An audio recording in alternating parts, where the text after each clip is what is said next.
Thank you so much, Kaz, and thank you everyone for joining us today. I'm really excited to have you here. So, as Kaz said, my name's Fiona George. Always explain how I got to do what I do because it is different. For my sins, I used to be a bank manager, then realised I needed to redeem myself before it was too late, and moved across into the charity sector and ended up specialising in fundraising. So, I've got my certificate in fundraising through the Fundraising Institute in New Zealand and have been in fundraising since 2011. So, really looking forward to sharing some insights with you and also a way of fundraising that a lot of people haven't thought about before. So, hoping to open your eyes to some different things. We have got a chat that you can pop your answers into because I will ask you some questions as we go. And as we get to the end, I will answer questions there as well. So I'm just going to share my screen.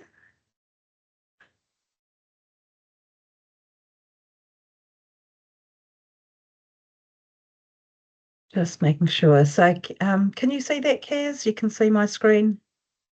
Excellent. Thank you. Okay, so in the chat, can you tell me what types of fundraising you have tried?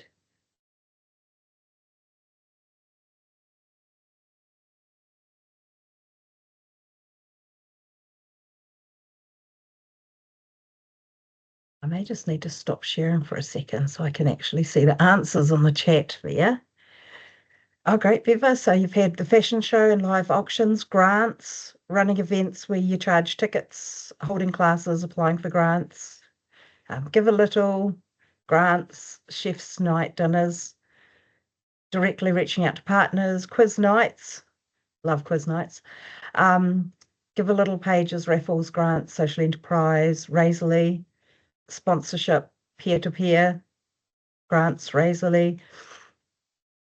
Oh, we got here grants, not-for-profit lotto, peer-to-peer, golf days, sport regional body grants,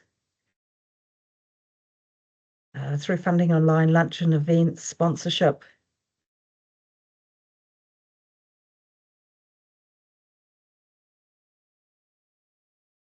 And I think one of the big things that comes up with that is they are very time intensive and very people intensive that you know, it can be really, really hard getting people to come along to all of these different things and constantly be churning through staff. So door to door, art chat events, monthly donations. So yes, so there's a lot of different ways that we can fundraise. And some of the tips, I'm just going to go here. Sorry, just back to my slide. I meant to say I do have a cold at the moment, so I'm a bit slower than I would usually be, but we will get there. One of the big key words that's really come up when you're talking about grant applications now is collaboration, and that's coming through from everybody. You have got a much higher chance of getting a grant approved if you actually have a collaboration with someone. So having a look around at what that could look like for you. So that would be one of the tips that I'd say at the moment around grant applications. I do run some workshops for some councils around the country because they're all saying they've got 50% less money, 200% more people needing grants, which means 25% of the pool's left. So you really are in that position of competing against a lot of people. So just making sure you look at what it is you can actually do. And I think most of you are probably aware of AI and how to use that now so that you can make sure you're not missing anything in that grant application. So making those sorts of tools work for you is becoming more and more important. So being able to use it, but also still being able to keep your voice in there so you're not just relying on that.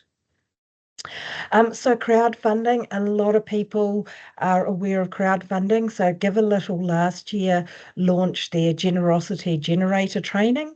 It's around 8 to 12 hours of training, and you come away with a certificate when you've finished it.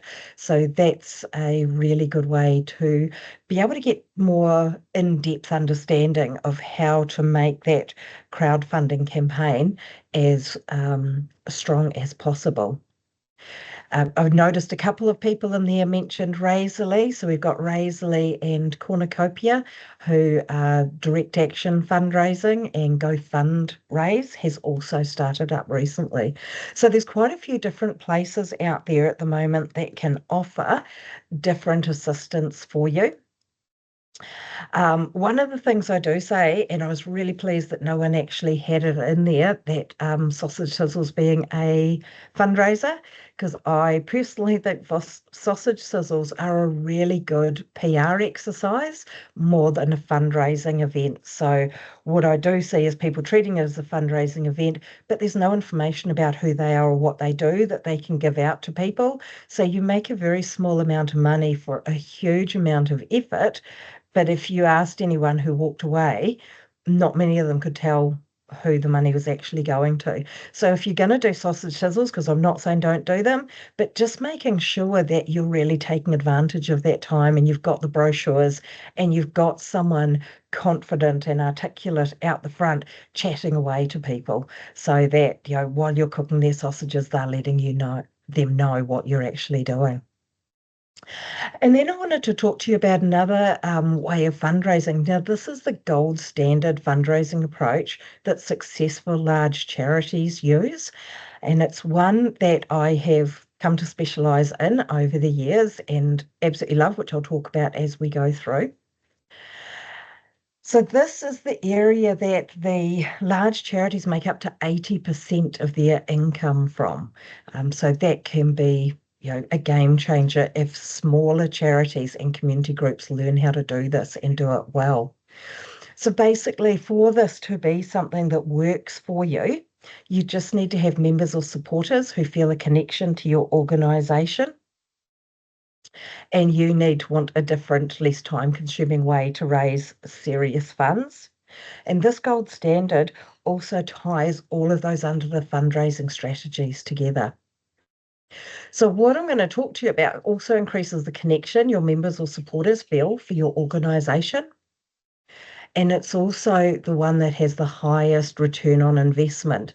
So when we're talking about what I call the corporate charities, so the large charities, they have their return on investment, and they consider their benchmark for a successful fundraising campaign is when for every dollar they've spent, they've got $6 back.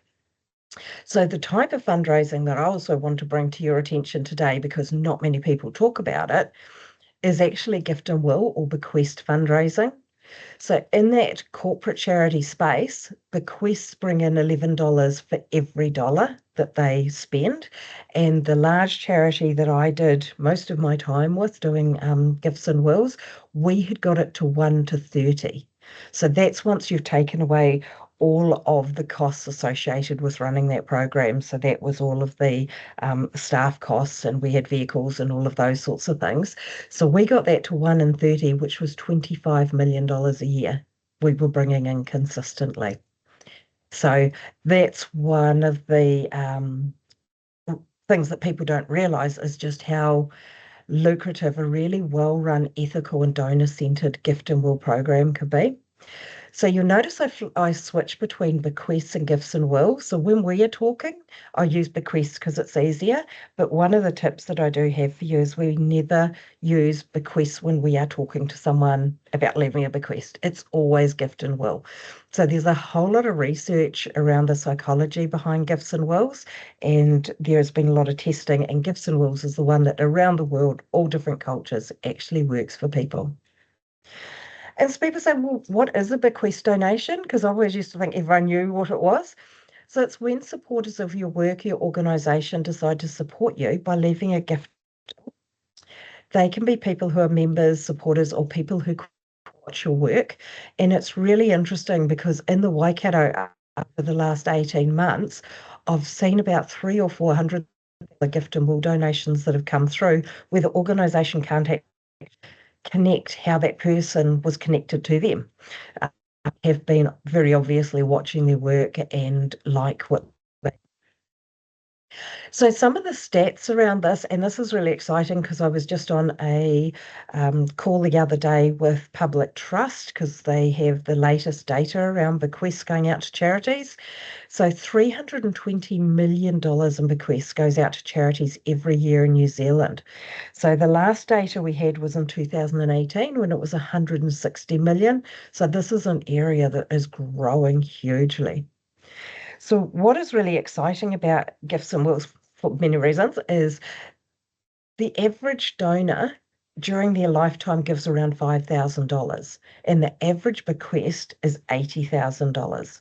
So you are, if you do it well, looking at actually being able to get both of those. And a really interesting thing happens when people do actually decide to leave a gift in their will to an organisation. It's like a switch changes because the people we leave a gift and a will to are our family and loved ones. And when you're put in their will, you are moved to that status and they have a vested interest in seeing you succeed. So what we see is that those regular donations tend to increase. And there used to be a lot of thinking amongst regular giving managers that they were worried about bequest programs because it would mean not money now. But time and time again, the research shows it, and the work that I've done, I've seen that people actually increase their donations. So even if you have people who aren't going to leave a $80,000 donation, if you're getting five or $10,000 donations and they're coming through and you're running your program really well, that can add up hugely. So I just talked a little bit there about bequests being increased connection and support. So I talk about it being things that bring people hope and joy, but it's also people want to know that if they've put their heart and soul into an organisation, they've supported a charity for a long time, that they've made the right decision. So that's why they like to see them succeed over that time. We had an organisation in the Greater Waikato area get $1 million bequest not that long ago, and they were very, very clever with how they managed this. So the money had been left tagged to youth development. It was a sports organisation, and so they found some kids from a low socioeconomic area who showed a proficiency for the sport. They kitted them out, they trained them, they had the coaching, they did all the stuff, really changed these kids' lives. And then they invited the national news along to do an article on them. And the pride that that club has and what they have achieved is huge. It's made a difference for the kids, which was the intention of the bequest, which is what's really important. But also, there are other people in that club now going, I can actually make a difference. So it's about looking at what that can do. So bequests are something that have been around since forever. Going into the UK and seeing all the blue signs that they have on buildings from people who've done well, that have given back to society, that was a bequest. But there are some things that are making now a really good time. One is that the large international charities have been doing this for nearly 30 years now, so people are more aware of it. It has started to be normalised. But there are some other things happening that are really exciting. One is the great wealth transfer. So what's happening is we have what's considered the two wealthiest generations we've ever seen getting to that stage of life where they are, looking at winding up their life and they are transferring that money across. In the US, which is an amazing place for data, it's 74 to $96 trillion they're expecting to change hands, and they're expecting 12 trillion of that to go to charity. So in New Zealand, we're a bit smaller, but it is still expected to be around that $2 trillion. The other thing about these generations is they have been raised to be really community minded. The silent generation went through the wars, the baby boomers came afterwards, and it's all been about community. So what they're wanting to look at is what can they do to support the communities that they've been part of when they're no longer here. The other thing that sounds really weird that has been really good in the bequest field has been COVID, because for the whole world at once realized that they were mortal. And what happened, and I was still in that corporate charity space at that time, and because this is a specialized industry, we talk a lot. We were all getting unprecedented numbers of people contacting us proactively, going, "Hey, I'm writing my will. I want to leave money to this organization. What do I need to do?" And the reason is that once people realize they're mortal, the question that usually comes after that is, what was the meaning of my life? How can I be remembered? The other thing with COVID that I'll just say is that we are forgetting the lessons that we've learned, and within the next couple of years, all go back to being immortal, and it will be that little bit harder to have that conversation. Cost of living is another thing that again sounds really odd, but has benefited the bequest space. And it's because bequests are about money later, not money now. So even people who are quite well to do have been getting the message that times are tough, you need to hold your money tight. And that has impacted giving. That has impacted the regular donations, the major donations. But with the bequest, it's money that is later when they're not going to be spending it. And so that becomes an option for a lot of people, or people who are asset rich but a bit more conservative with their cash. And we need to look at the psychology behind bequest giving because it is different to other types of giving. Um, and one of the things is looking at why people leave a bequest. And one of the reasons is everybody wants to live forever and they want to know that their impact carries on after they're gone. And so at the heart of what I do is the saying that I absolutely love, and I think it fits really well into New Zealand because it fits into whakapapa, and that is the Egyptians believe you die twice. Once when you take your final breath, and then again the last time someone says your name, which I think fits into that whole carry on the name that whakapapa has, and that fits in really well with the bequest side of things. And then we look at who leaves a gift and a will in New Zealand. Statistics are always backwards looking, so we can change this as we go. But currently in New Zealand, the people who most statistically leave money as a gift in their will are educated, they are middle class plus. There is a higher percentage of females, and there are a number of reasons for that. One is there are more women than men. We tend to outlive men, so our will tends to be the last one that's enacted. And women have also been the people that have often been raised to be quite community minded and giving of their time and their energy. So leaving a gift and a will makes sense to them. We talk about people who have no children or wealthy children. So this is a really interesting one because the way I do things is always about being really ethical and really open. So when people who have family want to leave a gift in their will, I've always had that conversation about making sure that their family are aware of their wishes beforehand, because there shouldn't be that sort of surprise when a will's being read. And what I've found is that people who have children who are really wealthy, and of course, we're never trying to cut them out because it's always after you've taken care of family and loved ones, the wealthy children are still getting money, but some is then going to these different charities. And what we've found is it's created intergenerational gift and will people because when they get these children go to write their wills, because they're usually in their 40s and 50s themselves when their parents having these conversations, they go, actually, this meant something to mum and dad, so I'm going to leave a gift as well. So you do start getting those intergenerational gifts. And we talk about people being a long-term member. So they may have belonged to your organization, been a volunteer, whatever it is, for many, many years. So they've really got a heart for what you do. But in saying that, there are also those people who you won't be aware of, like I was saying, with the number that have left really large donations recently in their gifts and wills, and they can't actually see exactly where that connection has come from. So just something to keep in mind that you do have people watching you all the time, and in social media, it's really important we're sending out the right messages. So then I get you to think about, why is your organisation better placed than a large international charity to get a gift and a will? And when we have smaller groups, quite often we will chat about this, but we do only have 1 hour, and fundraising is a huge topic. So I'm going to actually give you the answers and not make you think too hard on a Thursday midday. So, one is that your members are already connected to you and they understand what your value and mission is. This is really important, not just in the gift and will space, but the major donor space, the sponsorship, all of those. They have to understand and connect your value and your mission. And the large international charities spend a lot of money and a lot of time trying to work out those first 2 points about their donors. What makes them connected, and do they understand that value and the mission? Whereas with smaller organisations, these people do understand it.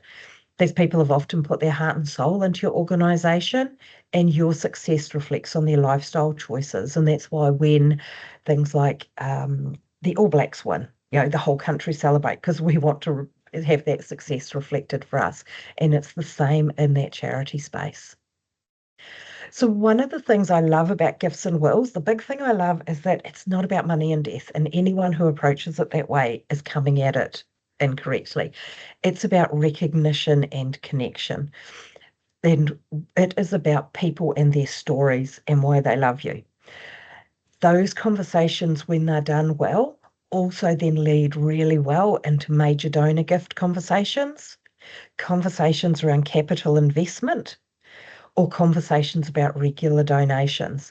So a lot of charities use the donor cycle, which is you get that first donation, which is the tester donation, and then you hopefully then get them to sign up to become a regular donor. You work on them until they maybe become a major donor if they've got sufficient funds, um, and then hopefully they become a bequest donor. And that's actually wrong, because the bequest side can pop in anywhere. They don't have to follow that cycle that we have been using. So just being really careful that we are not capturing ourselves into thinking this is the only way we get to gifts and wills, because it is different. It can come at any time. So, when you're thinking about launching a bequest program, one of the things you need to think about is recognition. So, with a gift and a will, unlike other donations, you cannot say thank you after the fact. So, it's about making sure that you honour and recognise them while they're here. And so being aware that if you're going to set up a gift and will program, you need to actually have a recognition program in place. It doesn't have to be huge, time consuming, or expensive, but it does need to be genuine and heartfelt. So think about, what are you doing, how are you going to do it, and who's going to run it. So there's some really easy things that you can do to recognize people. But the most important thing is finding out how they want to be recognized, or even if they do, because it always has to be donor centered. It's about what they want. Think about why you're doing it and when you're going to do it. Are you going to get started while we still have the memories of COVID and cost of living, which hopefully are both going away? Just thinking about those questions. Being really clear about what you want to use the funds for. So whether it's maintenance, improvement, or investment. And there's nothing wrong with running a capital fund. It's just being really open about it. So a capital fund is when you get a large amount of money in so that you can invest it and only use the interest. So the money keeps growing and becomes this pool. So, as an ex-bank manager, I would have thought that I would have known it was Albert Einstein that said this quote, but I didn't. So he said, compound interest is the eighth wonder of the world. He who understands it earns it, and he who doesn't pays it. And I think those of us with mortgages all know about, paying that interest. So I have a quick exercise here, just to get you thinking about this, and I'm going to give you the answers, not make you think of it. In some of the masterclasses I do, as I say, we have this discussion, but I'm trying to keep us to time. So you get a bequest donation of $100,000 and invest it at 8% per annum. We're not going to worry about fees and all that, but just the percentage. You let it grow for 10 years without taking anything out. what is your $100,000 worth after 10 years? And so on the next couple of pages, you'll see how that works, where you 100,000 earns 8,000 in interest. So that goes in. You're then earning interest on that 8,000 as well. So by the time you get to year 10, you've actually earned, now it is now worth $215,892. So being able to articulate to people why a capital fund works is really beneficial. And then just getting you to think about how you would use the funds, and what your organization would do, if they had an extra $100,000 or an extra $1 million come in. And we are seeing a lot of those 100,000 to $1 million donations come through.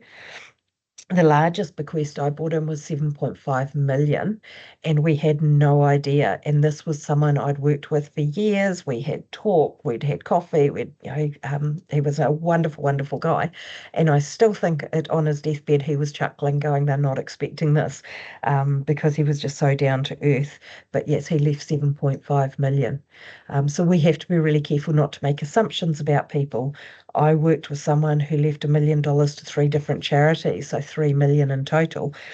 He was living in a converted barn because he was quite a recluse. He was quite alternative in how he did things, and no one knew that he had this money. So we have to be really careful about making assumptions with people.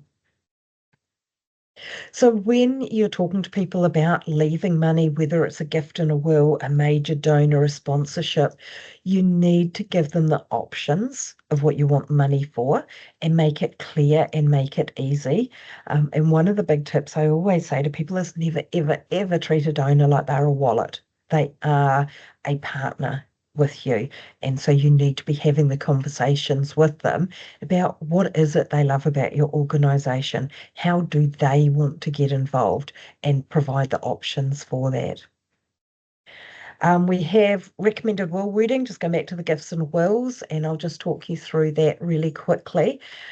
So this can be really handy to have for people that are looking at leaving a gift and a will, for them to take to a lawyer, or there are different organisations online now. Gathered Here has taken off really well in New Zealand. They're an Australian-based organisation that have launched last year, I think, in New Zealand. I've spoken to them quite a few times. I've spoken to most of those organisations that are doing online wills, and Gathered Here seem to be really open with their structures and their fees. So people can do a free will through them, or then pay $39 for one of their lawyers to have a look at the will. There are options for organisations to pay to be one of the charities that pops up as a suggestion when they get to that page. But you can also engage your local lawyer. So what we do is we talk about I give free of all duties and having your organisation and charity number. And we talk of either a sum, a residue, or a percentage, because remembering that we never want them to be cutting anyone out. We don't want to be put before family and loved ones. It's always, once you've taken care of family and loved ones, would you be interested in leaving a gift in your will? It is great for people and for your organization to be looking at percentages. One of the reasons is if someone decides that they're leaving you $100,000, because that's 10% of their estate, but they don't pass away for another 7, 8, 9 years, that money could be worth around $70,000 or $80,000. Whereas if they've gone, okay, I'll leave 10% of the estate, that money has potentially grown in that time, because assets tend to grow. It also makes it easier for people when they're writing their wills, because they're not having to try and work out what that potential future value is. So I come from a family that tend to pop off very easily. So I've had to rewrite my will, and I finally went, okay, it's percentages. So I've got the percentages for family, percentages for the organisations. And then if the organisation or that person's not still here, their percentage goes back in. It makes it really clean and really tidy. And it means that I don't have to keep rewriting my will, every couple of years. The other statement in there is that to be used and applied for general purposes. It's really good if you can encourage people to leave it for general purposes because you don't want 10 or 15 people leaving you money for the same thing when actually you need money for something else. So if you can do that with general purposes, that is much easier with a local smaller charity or community group because people know and trust you. So they're um, not having doubts about where that money is going. And I, don't apologise for the fact that I was a banker, and so stats do rock my world. So what's been really interesting is 5% of people automatically put an organisation in their will, and that is because a lot of organisations, the big charities have done a lot of work around that. We have got Wills Month in September, and now that I've mentioned it, you will suddenly all start seeing that. In September, TV, radio, social media, newspapers get inundated with gift and will messages from large charities, which is a great time for you to be able to start conversations or have some gift and will stuff happening without it costing you a lot. So 5% of people automatically put an organisation in a will. But if, when people go in to write their will, a lawyer says, have you considered leaving a gift in your will to a group, club, or charity? That jumps to 47%, which tells me people want to do this. They just don't know that it is an option. So it's just looking at with gifts and wills, who do you get to run it? When do you get started? And how are you going to approach this? And how are you going to tie it into those other income streams? How are you going to tie it into your major donors, your sponsorship, your regular givers? And then the big question is, can you afford to not run a bequest program? How many grant applications do you have to write to get the average bequest, which is $80,000? Um, just thinking about where you're putting your time and energy.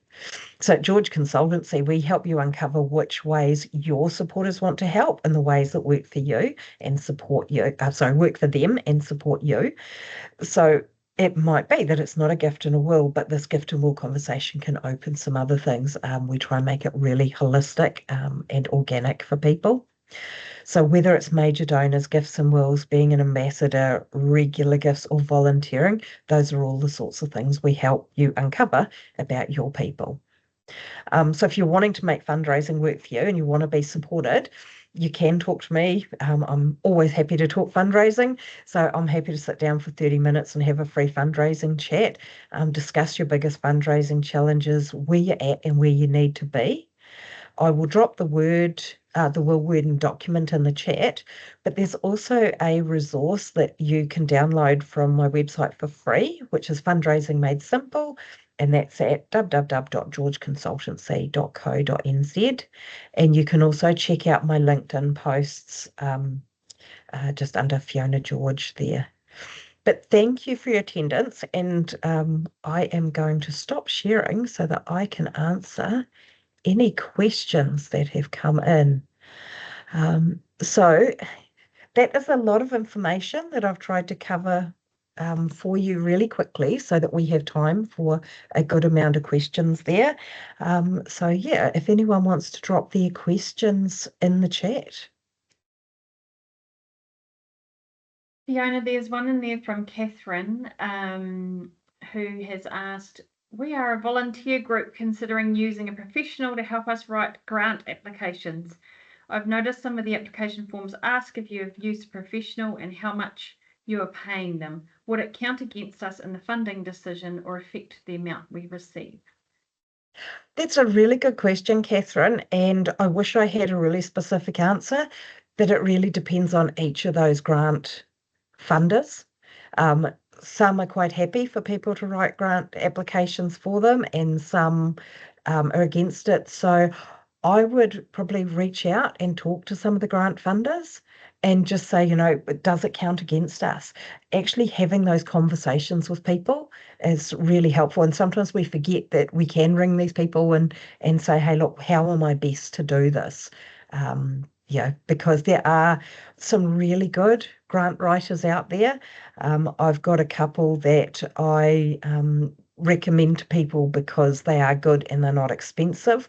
But yeah, you just need to find out how effective they are and what you can do using AI as well, because AI has become a really good tool, but it doesn't still have the knowledge that some of those grant writers have. Does that answer the question effectively, hopefully? I've got Brian. I've tried large international and they don't seem interested in a small community. Um, Not sure quite what that is with large international. But when you're talking about small communities, it really is about connecting with your communities and not seeing them as a wallet, but being really having a voice out in the community so that people can see what you do.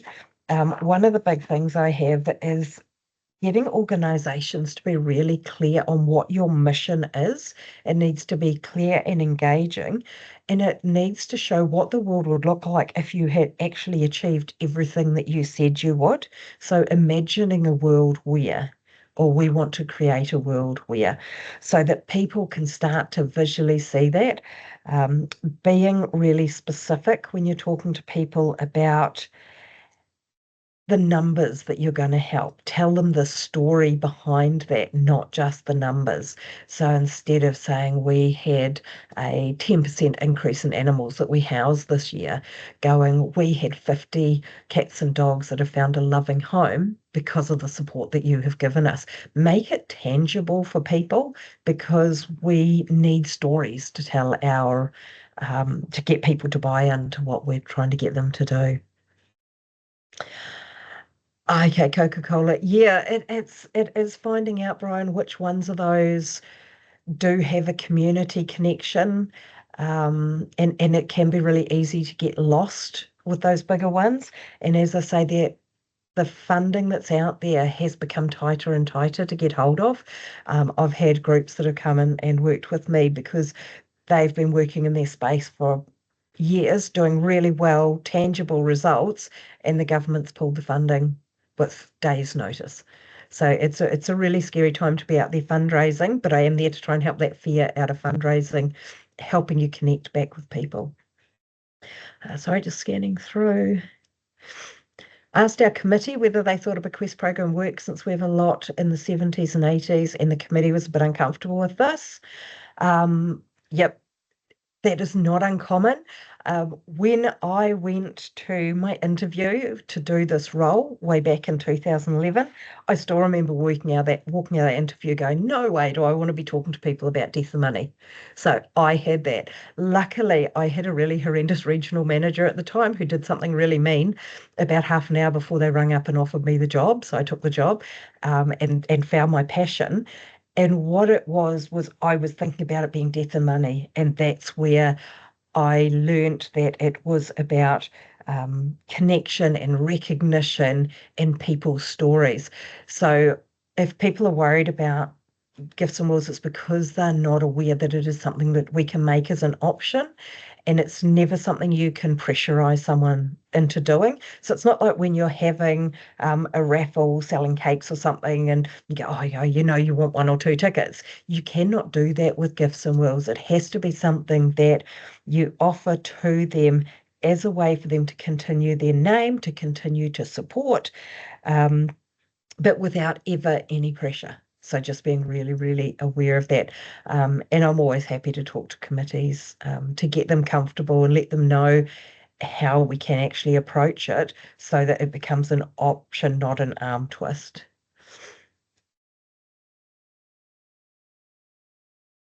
Yeah, Brian, it'd be interesting to have a chat with you about the Coca-Cola one. I think it would be a bit, yeah, more in depth than we've got time for here.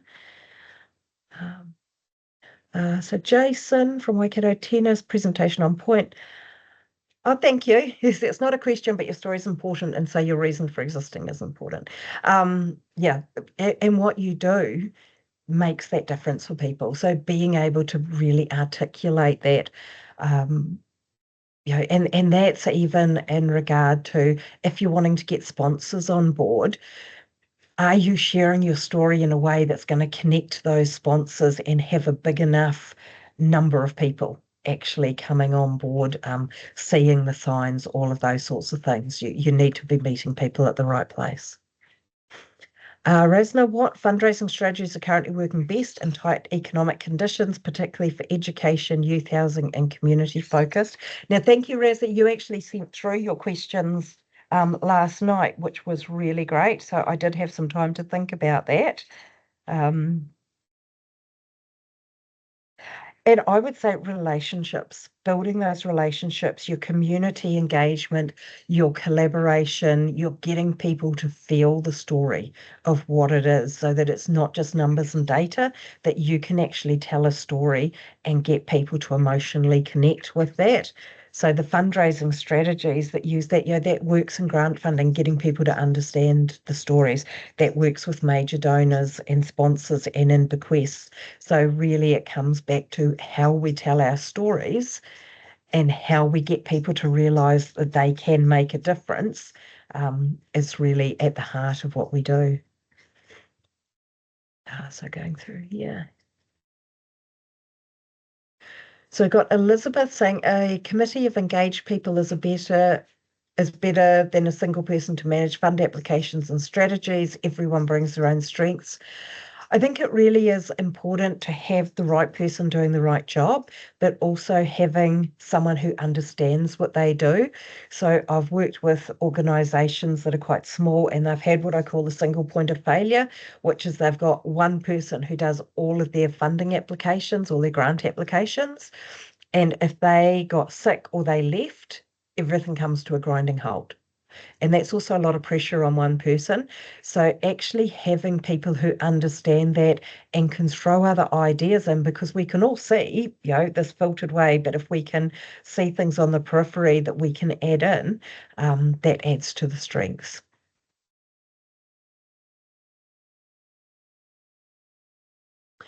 So Erin said bequests are good for medium to long-term fundraising. What do I think is the most effective, cost-effective short-term fundraising option?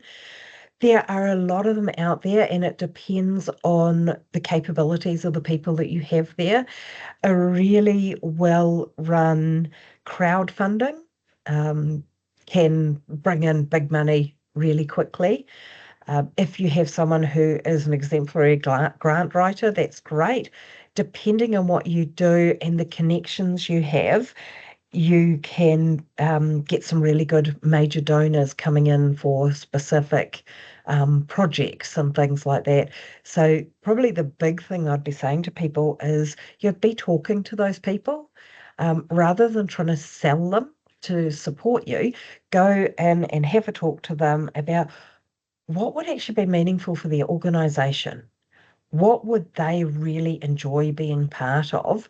And then come back to them with a strategy. You don't have to come in with all the answers, just saying, look, we would really love to partner with you. We think for these reasons it would be a great partnership, but we would really love your thoughts. What would we need to be doing for you to want to partner with us? So making it a conversation rather than just an ask for money. The other thing I'll just say about bequests is they are really good for medium to long term. The problem a lot of people have is that they keep putting off starting it, which means it's always long term. So if you are going to be around in the next 7 to 10 years, you need to start looking at a bequest program now so that that has time for the money to come in. So it is one of the problems a lot of even the large charities have when they put major donor and bequest teams together. The focus becomes on money now, not money later, and you need both. You need money now and you need money later. So I just wanted to throw that in there. I'm just trying to see, one of the questions that Raza had sent in was donor fatigue seems to be growing.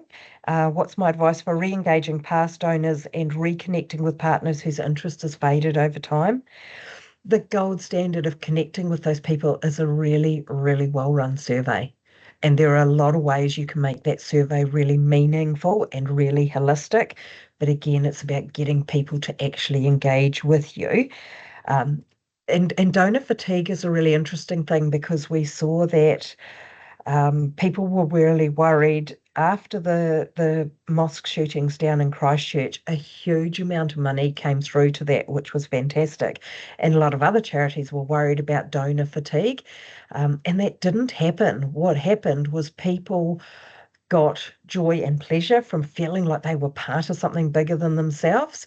And so they actually did continue to donate. So when I hear donor fatigue, I do wonder if it's more than donor fatigue and more about the fact that we're treating people like a wallet and not treating them like a partner. So Jane is just said, you mentioned collaboration early in the presentation. Is that in taking people along with you in Gifts and Wills or collaborating with other groups or others? So collaborating can be a lot of different things, but it is the catchword at the moment. So if you are applying for grants, they will often ask you now what collaboration you're doing, because the more people that are involved, the bigger the impact of that money. So I was at a meeting a few weeks ago. There was a principal from a rural school there, and what they had done was they had applied for this funding on behalf of 5 schools. So they were getting equipment that the school would use. It would be housed at his school, but they would have turns with it going around the different schools. And that was a really huge thing for them to be able to show their collaboration. So looking at who and what you can collaborate with in Gifts and Wills, it could be that you collaborate with a local lawyer, because they are up against um, things like public trust going online, gathered here, those sorts of organisations. So a lawyer cannot ethically promote you as such, but you could be saying, we're going to run a gift and will program. If we send people to you, what sort of discount could you give us? So that's the sort of, or give them, because they are needing to be getting clients as well. So that becomes a collaboration.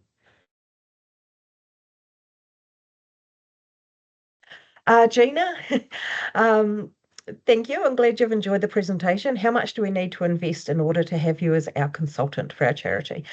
Um, I have worked really, really hard to keep prices down because I talk about ethics all the time. And part of that is also about being ethical in what I do. And I have seen what a lot of fundraising consultants charge. And because bequests are a very specialised form, I don't know anyone else in New Zealand who is teaching this to smaller community groups. And the prices for the guy I know who comes from Australia, he starts at 12,000 US dollars, whereas I start at $600. So, I do have a second job so that I can afford to do this because I want to share this knowledge with people, not to get rich, because I could be doing this a lot differently and get rich doing it.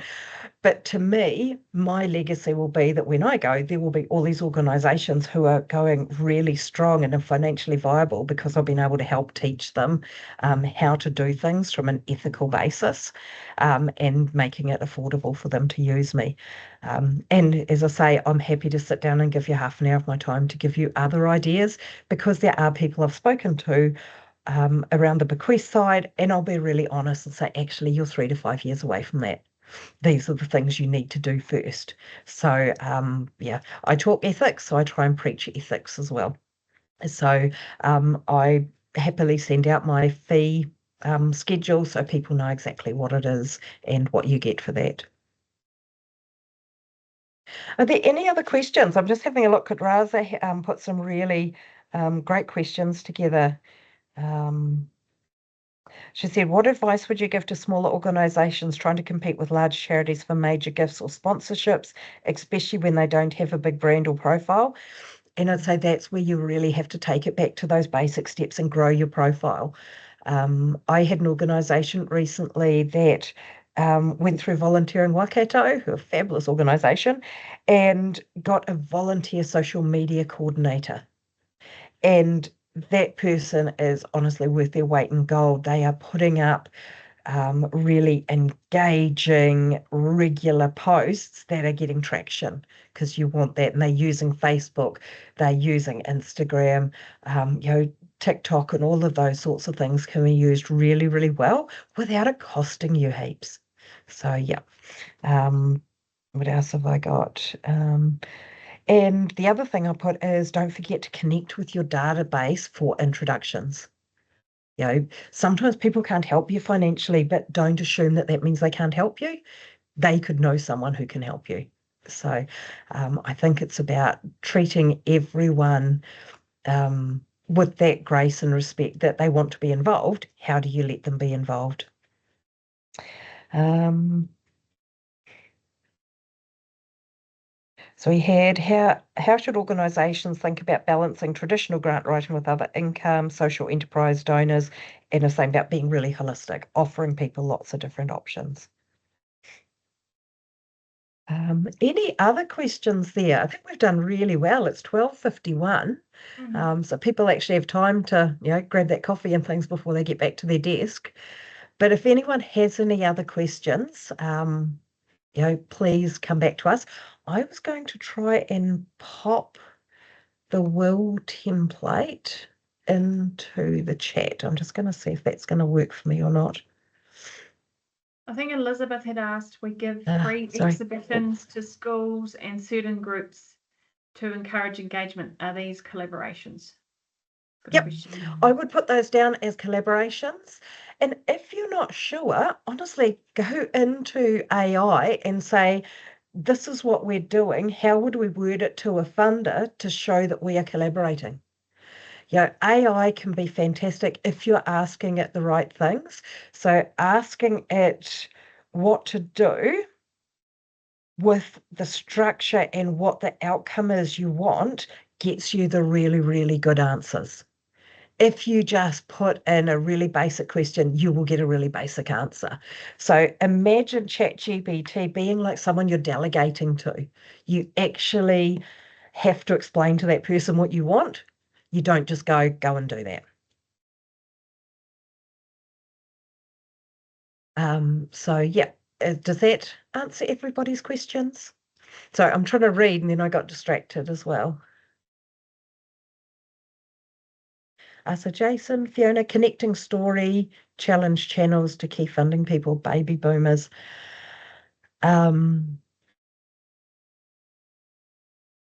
Yep, there are a lot of different channels you can be using with them. And don't forget, baby boomers are the ones who are mostly on Facebook now, rather than the young people.